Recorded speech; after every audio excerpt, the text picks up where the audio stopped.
सिद्ध योग में आपका स्वागत है। हम आप सबके लिए ऑनलाइन योग कक्षाएं आयोजित कर रहे हैं जो अंग्रेजी और हिंदी दोनों भाषाओं में उपलब्ध हैं।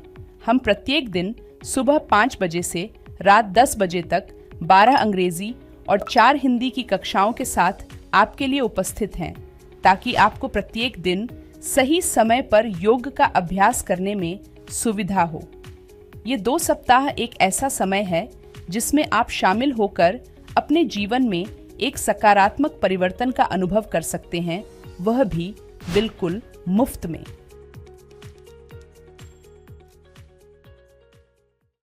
दोस्तों, क्या आपके शोल्डर्स जॉइंट बहुत ज़्यादा स्टिफ हैं? आपके नेक के अराउंड बहुत ज़्यादा स्टिफनेस, बहुत ज़्यादा पेन रहता है। साथ ही साथ आपकी फॉरवर्ड बेंडिंग अच्छी नहीं है। आपकी हैमस्ट्रिंग मसल्स बहुत ज़्यादा स्टिफ हैं। आपके हिप मसल्स और हिप जॉइंट में बहुत ज़्यादा स्टिफनेस है। साथ ही साथ आपके नी जॉइंट और एंकल जॉइंट में बहुत ज़्यादा स्टिफनेस हो गई है, बहुत ज़्यादा दर्द रहता है।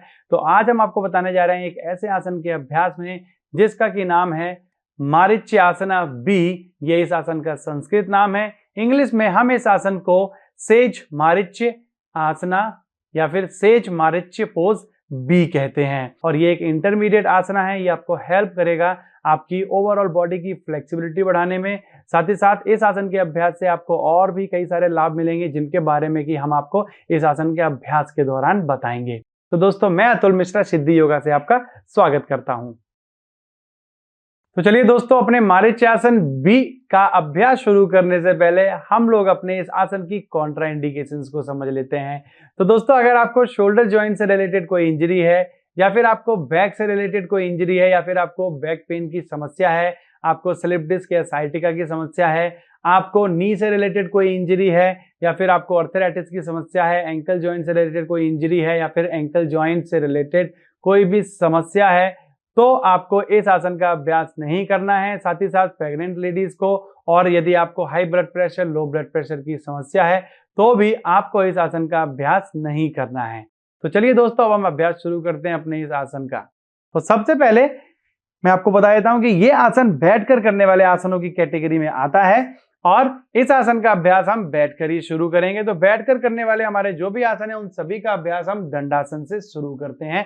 तो सबसे पहले हमको दंडासन की पोजीशन में बैठ जाना है। दोनों पैरों को सामने की तरफ सीधा रखना है और दोनों हाथों को अपनी बॉडी के साइड से रखेंगे इस तरीके से। तो ये हमारी दंडासन की पोजीशन हो गई है।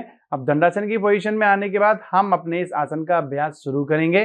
तो इस आसन के अभ्यास में हम लोग कुछ प्रॉप्स का भी यूज करने वाले हैं, जैसे कि हम लोग यूज करेंगे बेल्ट का, हम लोग यूज करेंगे ब्लैंकेट का, और साथ ही साथ हम लोगों को चाहिए योगा ब्लॉक्स भी। अगर आप बिगिनर हैं, आपकी फ्लेक्सिबिलिटी अच्छी नहीं है और आप अपनी फ्लेक्सिबिलिटी बढ़ाना चाहते हैं, इस आसन का अभ्यास करना चाहते हैं, तो आपको इन प्रॉप्स का होना बहुत ज्यादा जरूरी है। तो चलिए शुरुआत करते हैं अपने आसन की, दंडासन से। तो दंडासन में आने के बाद हमें अपने लेफ्ट लेग को अपने घुटने से बेंड कर लेना है। उसके बाद हमें अपने लेफ्ट फीट को अपनी राइट थाई पर इस तरीके से रख लेना है। तो यहां पर आपने फोल्ड करके अपने फीट को अपनी अपोजिट थाई पर रख लिया है। उसके बाद आपको क्या करना है, अपने राइट नी को, यानी कि अपने दाएं घुटने को बेंड करना है इस तरीके से। तो जब आप अपने दाएं घुटने को बेंड कर रहे हैं, तो आपको अपनी एंकल जॉइंट पर भी हल्का सा स्ट्रेच यहां पर फील होगा। इसलिए ये जो आसन है, ये आपकी एंकल जॉइंट की फ्लेक्सिबिलिटी, साथ ही साथ आपके नी जॉइंट की फ्लेक्सिबिलिटी को भी बढ़ाता है। और अगर आपको आर्थराइटिस की समस्या है, आपको नी जॉइंट में पेन है, तो आपको इस आसन का अभ्यास नहीं करना है। तो दोस्तों, इस तरीके से आपको इस पोजीशन में पहले बैठ जाना है। इस आसन के अभ्यास में इस पोजीशन में आना सबसे ज्यादा जरूरी है, क्योंकि इस पोजीशन के बिना आप इस आसन के फाइनल पोज में नहीं जा सकते हैं।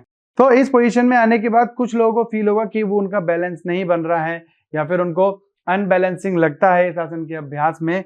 तो आप क्या कर सकते हैं, आपको ले लेना है ब्लैंकेट या ब्लॉक, और उसको अपने हिप के साइड से इस तरीके से रख लेना है, जिससे कि आप एक साइड ना गिरें। और जब आप इसको अपने हिप के साइड से रखते हैं, तो ये आपको हेल्प करता है आपको नी को नीचे की तरफ जाने में। अगर आपके हिप जॉइंट की फ्लेक्सिबिलिटी अच्छी नहीं है, तो आपका ये जो नी है वो नीचे की तरफ नहीं जाएगा, या फिर आपके एंकल जॉइंट की अगर फ्लेक्सिबिलिटी अच्छी नहीं है, तो आप इस आसन के अभ्यास में सीधा नहीं बैठ पाएंगे। और आपको क्या करना है कि स्टार्टिंग में अगर आपकी नी जॉइंट की फ्लेक्सिबिलिटी अच्छी नहीं है, हिप जॉइंट की फ्लेक्सिबिलिटी अच्छी नहीं है, एंकल जॉइंट की फ्लेक्सिबिलिटी अच्छी नहीं है, तो आपको इस आसन के अभ्यास में केवल यहीं तक इस तरीके से आपको शुरुआत में प्रैक्टिस करनी है। फिर जैसे जैसे आपकी फ्लेक्सिबिलिटी बढ़ती है आप ब्लॉक या ब्लैंकेट को अपने राइट हिप के नीचे रख के इस तरीके से इस आसन के अभ्यास में रुक सकते हैं। उसके बाद हम लोग आगे जाएंगे इस आसन के अभ्यास में।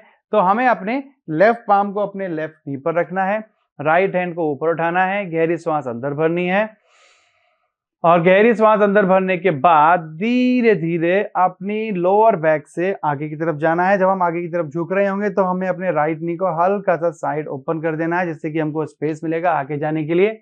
तो इस तरीके से आपको आगे की तरफ झुकना है। अगर आप आगे नहीं झुक पा रहे हैं, आपकी बैक आगे की तरफ हंच हो रही है, तो आप ब्लॉक का यूज करके भी इस तरीके से इस आसन के अभ्यास को इंप्रूव कर सकते हैं। आप यहाँ पर ही स्टार्टिंग में होल्ड कर सकते हैं इस आसन के अभ्यास में। अगर आपको बहुत ज्यादा पेन हो रहा है आपकी एंकल जॉइंट में या नी जॉइंट में, तो आप अपनी पोजीशन को थोड़ा सा एडजस्ट कर सकते हैं। आपको बहुत ज्यादा पुश नहीं करना है। अगर पेन हो रहा है तो यहाँ पर ही आप इस आसन के अभ्यास में रुकिए और जैसे जैसे धीरे धीरे आप इस पोजीशन में रुकते हैं, थोड़े दिनों के बाद आपकी एंकल जॉइंट और नी जॉइंट की फ्लेक्सिबिलिटी बढ़ जाती है। फिर आपको ब्लॉक को थोड़ा और आगे लेके जाना है, ओपन करना है इस तरीके से, अपने हाथ को मैक्सिमम टर्न, आपको अपने हाथ को मैक्सिमम टर्न ट्विस्ट करना है मसल्स को और इस तरीके से अपने हाथ को पीछे की तरफ लेके जाएंगे। आपकी जो शिन बोन है, यहाँ पर आपकी जो शिन बोन है वो आपकी अंडर आर्म पर आनी चाहिए, तभी आप अपने हाथ को अच्छे से पीछे की तरफ ले जा पाएंगे। तो यहाँ पर इस तरीके से पीछे की तरफ ले जाएंगे।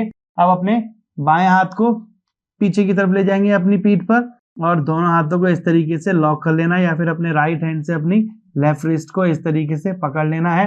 पकड़ने के बाद आपको धीरे धीरे करनी है फॉरवर्ड बेंडिंग और अपनी चिन को या नोज को या फोरहेड को सामने की तरफ रखने का प्रयास करेंगे इस तरीके से।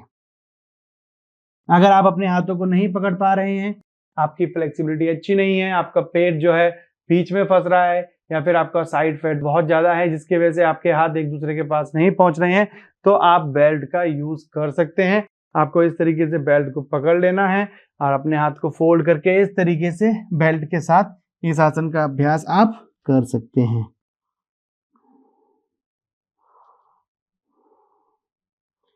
तो ये है आपके इस आसन की फाइनल पोजीशन। इस तरीके से हमने आसन का अभ्यास किया और प्रॉप्स के साथ किया है, इसलिए हमने ब्लैंकेट का यूज किया है। आप चाहे तो ब्लैंकेट की जगह हिप्स को भी अपने हिप्स के नीचे इस तरीके से रख के इस आसन का अभ्यास कर सकते हैं, क्योंकि अगर आप हिप्स के नीचे ब्लॉक को रखते हैं या फिर ब्लैंकेट को रखते हैं तो आपका बैलेंस रहता है और आप अच्छे से इस आसन के फाइनल पोज में जा सकते हैं।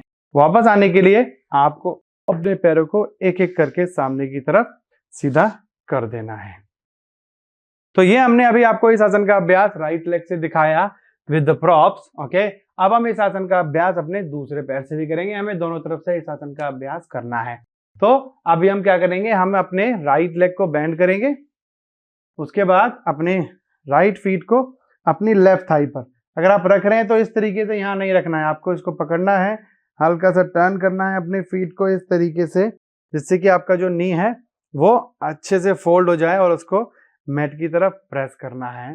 तो पहले इस तरीके से भी आप वार्म अप कर सकते हैं इस आसन का अभ्यास शुरू करने से पहले, जिससे कि आपके नी जॉइंट और एंकल जॉइंट पर बहुत ज़्यादा प्रेशर ना पड़े। आप इस तरीके से वार्म अप कर सकते हैं थोड़ा सा, जिससे कि आपके जॉइंट और जॉइंट के अराउंड जो मसल्स हैं वो हीट हो जाती हैं, इससे कि उनमें इंजरी के चांसेस नहीं रहते हैं। अब हमें क्या करना है, हमें अपने लेफ्ट लेग को इस तरीके से बैंड कर लेना है। ध्यान रहे आपको अपनी लेफ्ट नी को ज़्यादा से ज़्यादा बैंड करना है और आपका जो राइट नी है वो आपका नीचे इस तरीके से मैट पर टच हो जाना चाहिए। तो देख सकते हैं इस पोजीशन में बैठना थोड़ा मुश्किल हो जाता है बैलेंसिंग, क्योंकि आपके जो एंकल जॉइंट्स की स्टिफनेस अगर ज़्यादा है, क्योंकि मैंने आपको जैसे कि भी बताया था, अगर आपका हिप इस तरीके से बैलेंस नहीं है, जो स्पेस है उस पे आप ब्लॉक को इस तरीके से रख के होल्ड कर सकते हैं। इस आसन के अभ्यास में आप इस तरीके से भी रोक सकते हैं स्टार्टिंग में। अगर आपकी फ्लेक्सिबिलिटी अच्छी नहीं है तो स्टार्टिंग में कुछ दिनों तक आप इसी तरीके से अभ्यास करें। अगर आपके पास ब्लॉक नहीं है तो आप चाहें तो ब्लैंकेट को भी अपने हिप्स के नीचे इस तरीके से रख के इस आसन के अभ्यास में रोक सकते हैं। फिर सारी पोजीशन वही रहेंगी जो कि हमने आपको अभी राइट लेग के साथ बताई थी। अब हम बिना प्रॉप्स के इस आसन का पूर्ण रूप से अभ्यास करेंगे। तो देखिए हमें क्या करना है, हाथों को बॉडी के साइड से रखेंगे, लेफ्ट हैंड को ऊपर की तरफ उठाएंगे, स्ट्रेच करेंगे ऊपर की तरफ, अपने लेफ्ट नी को हल्का सा ओपन करेंगे, श्वास छोड़ते हुए आगे की तरफ, आपको जितना हो सके उतना आगे की तरफ झुकना है। फिर अपने हाथ को ट्विस्ट करते हुए इस तरीके से आपको ज्यादा से ज्यादा ट्विस्ट करना है। और जब आप अपने हाथ को टर्न कर रहे हैं अपने हेड को नीचे की तरफ, आपको बॉडी को सीधा रखते हुए इस तरीके से आप अपने हाथ को नहीं ले जाना है, ध्यान रहे आगे की तरफ जाएंगे। और जब अपने हाथ को आप ट्विस्ट करके पीछे की तरफ ले जाते हैं तो आपको और नीचे की तरफ हेड करना है और फिर अपने हाथों को इस तरीके से आप लॉक कर लेंगे। अपने हाथों को लॉक करने के बाद आपको ट्राई करना है धीरे धीरे और फॉरवर्ड, अपनी चिन, नोज या फोरहेड किसी को भी आप नीचे अपने सामने की तरफ टच कर सकते हैं। आसन के फाइनल अभ्यास में ब्रीथिंग कंटिन्यू रहेगी। तो ये आसन आपके knee joint, ankle joint, hip joint की फ्लेक्सिबिलिटी बढ़ाता है, आपकी फॉरवर्ड बेंडिंग बढ़ाता है, साथ ही साथ आपके शोल्डर्स की फ्लेक्सिबिलिटी को इम्प्रूव करता है, आपके एल्बो जॉइंट और रिस्ट जॉइंट की फ्लेक्सिबिलिटी को इम्प्रूव करता है। साथ ही साथ इस आसन के अभ्यास से आपके जो एब्डोमेन है उसको बहुत ज़्यादा इफेक्ट मिलता है, आपकी जो डाइजेस्टिव सिस्टम है वो अच्छे से काम करने लगता है, आपकी जो इंटरनल ऑर्गन्स हैं वो भी अपना काम अच्छे से करने लगते हैं, क्योंकि इस आसन के अभ्यास में जब आप फाइनल पोज में होते हैं तो आपके जो इंटरनल ऑर्गन्स हैं उनको बहुत अच्छी मसाज मिलती है, जिससे कि उनकी फंक्शनैलिटी अच्छी हो जाती है। साथ ही साथ जब आपका हेड नीचे की तरफ होता है इस आसन के अभ्यास में तो इसमें फॉरवर्ड बेंड जो होती है तो जो ब्लड फ्लो है वो आपके हेड की तरफ अच्छा होता है, जिससे कि आपका नर्वस सिस्टम भी अच्छे से काम करने लगता है। ये आसन आपके नर्वस सिस्टम को स्टिमुलेट करता है, आपके डाइजेस्टिव सिस्टम को भी इम्प्रूव करता है ये आसन। साथ ही साथ आपको लोअर बैक से रिलेटेड कोई भी समस्या नहीं होगी अगर आप इस आसन का अभ्यास कंटिन्यू करते हैं। और यह आसन आपकी ओवरऑल फ्लेक्सिबिलिटी को बढ़ाता है। और साथ ही साथ इस आसन का अभ्यास आपको शुरुआत में 2 से 3 राउंड करने हैं और हर राउंड में आप इस आसन के अभ्यास में 20 से 30 सेकंड तक रोक सकते हैं। आप चाहें तो ओनली बेल्ट के साथ भी इस आसन का अभ्यास कर सकते हैं। इस तरीके से धीरे से वापस आएंगे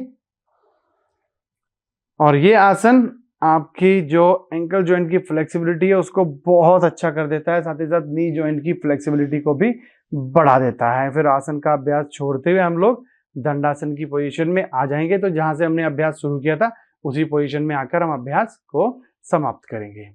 अब क्रॉस लेग पोजीशन में बैठ जाएंगे सामने की तरफ।